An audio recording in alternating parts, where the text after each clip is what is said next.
लंबा सा घूंघट काढ़े और लाल साड़ी में लिपटी सुनैना ने अपना पहला कदम बढ़ाकर देहरी पर रखा ही था कि खुसर फुसर शुरू हो गई।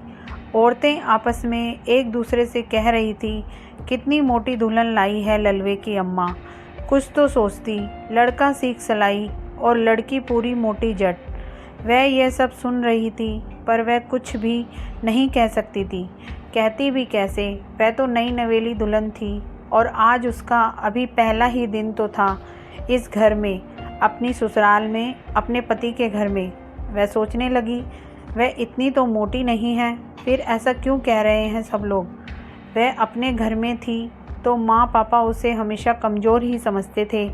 कभी हल्का सा भी बुखार आ जाता या थोड़ी सी भी तबीयत खराब हो जाती तो माँ कहती, देखो आज इसको बुखार आ गया है, तो फ़ौरन पापा बोल पड़ते, वैसे ही इतनी दुबली पतली है, ऊपर से बुखार आ गया और कमज़ोर हो जाएगी।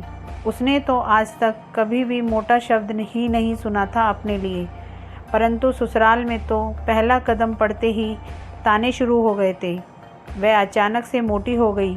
उसने अपने को निहारा, वहाँ पर खड़ी अन्य सभी औरतों से तो वह पतली ही है, फिर वह सब उसे मोटा क्यों कह रही हैं। उसने जाना कि ससुराल के नाम से ही आखिर लड़कियाँ क्यों डरती हैं, जिसमें ससुराल वाले तो कम परंतु बाहर वाले पास पड़ोसी रिश्तेदार ज़्यादा बातें बनाते हैं। विदा के समय उसकी माँ ने उसे समझाते हुए कहा था, बेटा कोई कुछ कहे पर तुम पलटकर जवाब मत देना, बस चुप रहना। यह याद कर ही वह चुप रही थी। तभी उसकी छोटी ननद उसे अपने साथ लेकर गई और एक जगह चौकी पर ले जाकर बैठाते हुए कहा, भाभी आप यहाँ बैठो, कुछ पूजा होगी फिर कमरे में ले जाएंगे। और सुनो, कोई कुछ कहे आप किसी की बात का आप ध्यान मत देना। ये सब महिलाएं तो ऐसे ही कहती रहती हैं, इन्हें तो बस मौका मिलना चाहिए। ननद की बात सुन उसका मन कुछ हल्का हुआ। चलो कोई तो है जो अपनी जैसी है, कुछ तो ध्यान रखने वाली है इस घर में, जो घर उसके लिए अभी नितांत अजनबी है। यही सब सोचकर उसका रुआं सा हो आया चेहरा कुछ खिल गया और ननद की बात मान वह चुपचाप उसी चौकी पर बैठ गई। पति भी साथ बैठ गए थे। वह हाथ में उसकी चुन्नी से बंधे एक कपड़े को कोने को पकड़े हुए थे और उसकी गोद में उसी चुन्नी में बंधा हुआ फल, मिठाई, मेवा आदि ढेर सारा सामान था, जिसे वह विदा होने के बाद पूरे रास्ते अपनी गोद में दबाए बैठी रही थी। जो शादी में भावरों के समय उसके जेठ जी ने गोद भराई की रस्म के तहत उसकी गोद में डाली थी। उसके हाथ उस सामान को पकड़े हुए काफ़ी थक चुके थे, परंतु वह वहाँ किसी से कुछ कह भी नहीं सकती थी, क्योंकि कहीं कोई बात गलत ना कह बैठे या किसी को कुछ बुरा ना लग जाए। आखिर वह अभी नई नवेली दुल्हन है। फिर माँ की सीख जो उसने ध्यान से अपने गांठ में बांध ली थी। माँ ने विदा के समय कहा था, बेटा अभी तुम बहुत कम उम्र की हो, तुम्हारे अंदर बचपना भी भरा हुआ है, अतः वहाँ चुप रहने में ही तुम्हारी भलाई है। पर जब वह बहुत छोटी है और अभी अल्लड़ है तो माँ क्यों इतनी जल्दी उसकी विदाई करवा रही है। यह सब सोचा था उसने। फिर चाहकर भी वह यह सब नहीं पूछ सकी, क्योंकि वह तो स्वयं ही बहुत उत्साहित थी, आह्लादित थी। जब शादी होगी तो नया नया सब कुछ मिलेगा, कपड़े लत्ते सब नए मिलेंगे, नए नए जेवर भी मिलेंगे, साथ ही नए रिश्ते नाते और पति का प्यार भी। तो यह सोचकर ही वह रोमांचित हो उठी थी। उसी समय रिश्ते की एक भाभी आकर पास में बैठ गई और पूजा आदि करवाने लगी। वह बस उनकी हर बात को ध्यान से सुनती और प्रत्येक कार्य को वैसे ही करती जाती। भाभी बोली, सब पूजा हो गई है, बस छड़ी कंगन रह गया है, एक रस्म जो अगले दिन होनी थी, क्योंकि आज बृहस्पतिवार है। इस दिन मंडप उखाड़कर सिराया नहीं जाता, अतः कल शुक्रवार है तो कल ही मंडप नदी या तालाब में उखाड़कर सिराया जाएगा और छड़ी कंगन खेला जाएगा। वह अभी भी अपने स्थान पर ही बैठी थी और अन्य औरतें बातें करने में लगी थी। बहू है सुंदर, एक ने कहा, दूसरी बोली, अरे सुंदर क्या, बहुत ही खूबसूरत है, उम्र भी बहुत कम लग रही है। तभी तीसरी बोली, हाँ ललवे की तो अच्छी खासी उम्र है, पर बहू बहुत कम उम्र की ढूंढकर लाई है ललवे की अम्मा। यह सुन उसने अपना सर उठाकर उनकी तरफ देखा तो उसे उस क्षण वह पहली बार बहुत उम्रदार लगे थे। वैसे उसने पहले उन्हें देखा ही कब था, देखने दिखाने की रस्म के समय में भी कहाँ देख पाई थी। अपने संकोच के कारण शांत निश्चल निर्भाव से बैठे हुए कितने सीधे और सरल लग रहे थे। तभी उसकी छोटी ननद आई और बोली, भाभी चलो कमरे में, थोड़ा आराम कर लो, थकी हुई हो। कमरे में बड़ी ननद के पास छोड़कर छोटी ननद बाहर चली गई। शायद किसी काम में लग गई होगी। सारे घर का काम वही करते हुए दिख रही थी। वह बड़ी ननद के साथ कमरे में बैठ गई। उसे अपनी छोटी ननद बड़ी अपनी सी लग रही थी। वह बेड के एक कोने में सिकुड़ी सिमटी सी बैठ गई और बाहर बैठी उन महिलाओं के बारे में सोचने लगी जो पल पल रंग बदल रही थी। क्या ऐसी ही होती हैं ये महिलाएं? बाल की खाल निकालने में बड़ी माहिर, और थोड़ी सी भी कमी देखी नहीं कि शुरू हो जाती हैं, या फिर बिना बात के भी बात बनाना कोई इनसे सीखे। उसी कमरे में सोफे पर उसके बड़े नंदोई व देवर आदि भी बैठे थे। छोटी ननद की तो अभी शादी नहीं हुई थी, ससुर जी नहीं थे और सासू माँ रिश्तेदारों की आवभगत में लगी थी। आखिर पहले लड़के की शादी है, अगर जरा सी भी कमी रह गई तो यह रिश्तेदार ना जाने कितनी बातें बनाएंगे। वहीं पास में बैठा बड़ा वाला देवर उसके पास आया और सिर पर पड़ा घूंघट थोड़ा सा ऊपर उठाकर देखने लगा।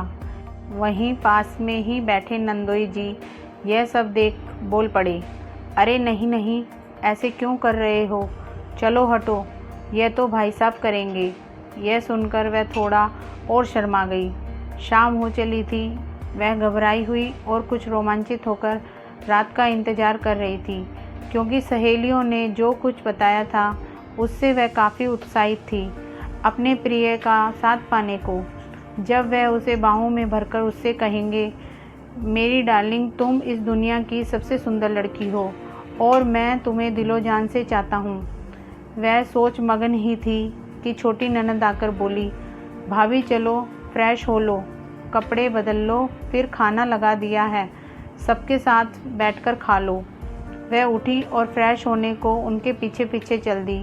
वह देवर जो उसका घूंघट ऊपर कर रहे थे वह पास आकर बोले, अरे भाभी कहाँ चली।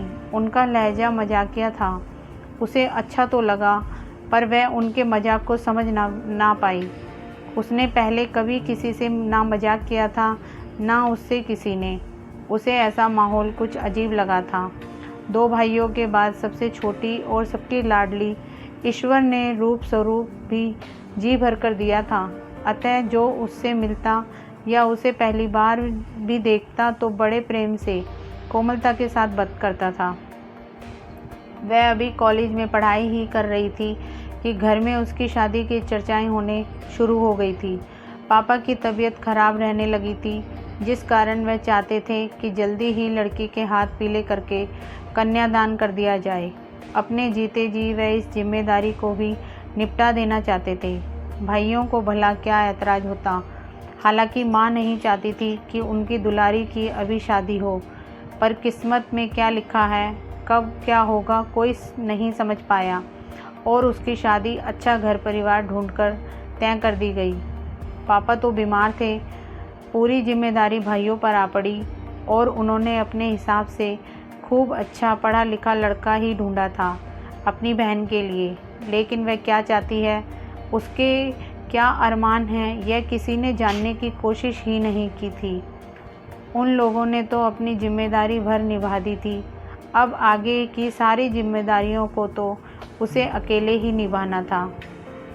हाँ, तो रात का खाना टेबल पर लग गया। सब लोग खाने की मेज पर ही थे। छोटी ननद ही सबको खाना खिला रही थी। उसने भी थोड़ा बहुत खाना खाया, क्योंकि थकान की वजह से या फिर अपना घर परिवार छोड़कर आने के कारण उससे खाया ही नहीं गया। ना जाने ये कैसी रीत बना दी है समाज ने कि नाज नखरों से पाली बेटी को गैरों के हाथ सौंप देते हैं और फिर वह ही उसके अपने बन जाते हैं। जो अब तक अपने थे, जिनके साए में पल पुसकर बड़ी हुई होती हैं, वह पल भर में ही पराए हो जाते हैं। यही तो दुनिया की रीत है, दस्तूर है। एक कहावत भी है कि लड़की को तो राजा महाराजा भी अपने घर में नहीं रख पाए हैं। हाँ, तो खाना खाकर वह कमरे में आकर लेट गई और थकान की वजह से ना जाने कब उसकी आंख लग गई। उसे पता भी ना चला, वह सो गई। जब आंख खुली तो देखा वह एक कमरे में अपनी ननद के साथ सो रही है। वह सोचने लगी कि उसके साथ की सहेलियों ने तो कुछ और ही कहा था, लेकिन वह यहाँ ननद के पास कैसे? वह काफ़ी थकी हुई थी, इस कारण कमरे में लेटते ही नींद आ गई होगी। शायद उसके सो जाने के कारण किसी ने जगाना उचित ना समझा होगा। अगले दिन सुबह वह सोकर उठी तो उसकी वही छोटी वाली ननद सभी रिश्तेदारों को चाय देकर आ रही थी। उसे लगा कि यह कितना काम करती है। उसके सोने के बाद सोई और उससे पहले ही उठ गई। उसे जगह देख वह चाय लेकर उसके पास आई और बोली, भाभी, चाय पीकर नहा धोकर तैयार हो जाओ, कुछ पूजा आदि होनी है जो कल होने से रह गई थी। वह बोली, दीदी मैं चाय तो पीती नहीं हूँ। उसकी बात सुनकर वह बोली, भाभी, हमारे यहाँ तो बिना चाय पिए किसी की आँख भी नहीं खुलती। अब आप भी चाय पीने की आदत बना लो। कहकर वह चाय लेकर वापस चली गई तथा अन्य कार्यों में लग गई। वह सोच रही थी कि उसके घर में सिवाय पापा और मम्मी के कोई चाय नहीं पीता था, यहाँ तक कि उसका बड़ा भाई भी नहीं। जब कभी बुखार या जुखाम हो जाता तो माँ ज़बरदस्ती उसे चाय पिलवा देती थी। यही हाल भाइयों का भी था। अब वह अपनी ननद का इंतज़ार कर रही थी, क्योंकि वह ही उसे हर बात बता रही थी। कल से लेकर आज तक सिर्फ उनसे ही बात हो पाई थी। वह अन्य कार्यों के साथ उससे बात भी कर रही थी और उसका ध्यान भी रख रही थी। बाकी तो सब अपने अपने कार्यों में लगे हुए थे। सास व दोनों बड़ी नंदों की तो बोली भी उसने अभी तक नहीं सुनी थी। जब छोटी ननद आई तो उनसे पूछकर समस्त कार्य निपटा के कमरे में आई। तब तक चाय नाश्ता लग गया था। फिर उसे मंडप के नीचे लाकर बैठा दिया गया, क्योंकि कल जो कार्य बृहस्पतिवार की वजह से नहीं हो पाए थे वह अब पूर्ण करने थे। जब छड़ी कंगन रस्म होने की बारी आई तो उसे उसके पति दोनों को पेड़ से टूटी ताज़ी हरी एक एक डंडी दी गई, जिससे दोनों को एक दूसरे को 7-7 बार मारना था। पहले उससे मारने को कहा गया तो उसने हल्के हल्के से 7 बार पति की पीठ पर मारा। अब बारी थी पति की, अब उन्हें मारना था। उन्होंने जैसे ही डंडी उठाई, फ़ौरन बुआ जी बोल उठी, बेटा ज़रा सही से मारना, ताकि इस छड़ी का डर आजीवन बना रहे। वह उसे छड़ी मारने को हाथ उठाते उससे पहले ही सब उनका हौसला बढ़ाने लगे, किंतु उससे तो किसी ने भी कुछ नहीं कहा था जब उसने यह रस्म निभाई थी। जब वह अपने घर में थी तो सब कुछ उसके अनुसार ही होता था और यहाँ सब उल्टा था। उसे कोई भी अपना नहीं लग रहा था। अब उसे एहसास हुआ कि सच में वह पराए घर में आ गई है। पराए घर जाना है, यह बातें तो वह बचपन से ही सुनती आई थी, लेकिन कभी इन बातों का अर्थ नहीं समझी। जब खुद पर बीती तो समझ पाई कि क्या होता है पराया घर। अब इसे अपना घर बनाना है, क्योंकि मरते दम तक अब यही घर तो है जहाँ उसे रहना है। यह कैसी रीत है जो अपनों से दूर कर परायों को बनाने को मजबूर कर दे। पति ने छड़ी उठाकर उसे छड़ी से मारने की रीत निभानी शुरू की। 1, 2, 3 बहुत धीरे धीरे, फिर सबकी हौसला अफजाई से चौथी, पांचवी, छठी कुछ तेज़ी से मारी। उसे दुखने लगा और 7वीं वह तो बहुत तेज़। वह डर गई और रोने लगी। उसके पति ने उसका ऐसे ही स्वागत किया था, ना जाने कितने रोमांचक ख्यालों से भरा हुआ उसका दिल पल भर में ही टूट गया था और सपने वह तो एक ही पल में बिखर गए थे। हाथों से फिसलती रेत की मानिंद उसके आंसू बहकर गालों पर ढुलक आए थे। कभी भी उसकी माँ ने उसे एक थप्पड़ भी नहीं मारा था और इस घर में पहले ही दिन ये सब क्या है?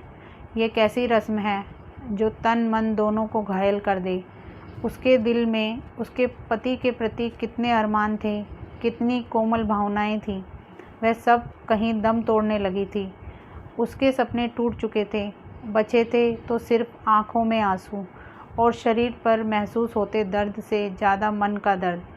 अब यही सब तो उससे महसूस हो रहा था। ऐसे में उसे अपने घर की बहुत याद आ रही थी, जहाँ मम्मी पापा ने उसे नाजों से पाल पोस कर इस घर से विदा कर दिया था।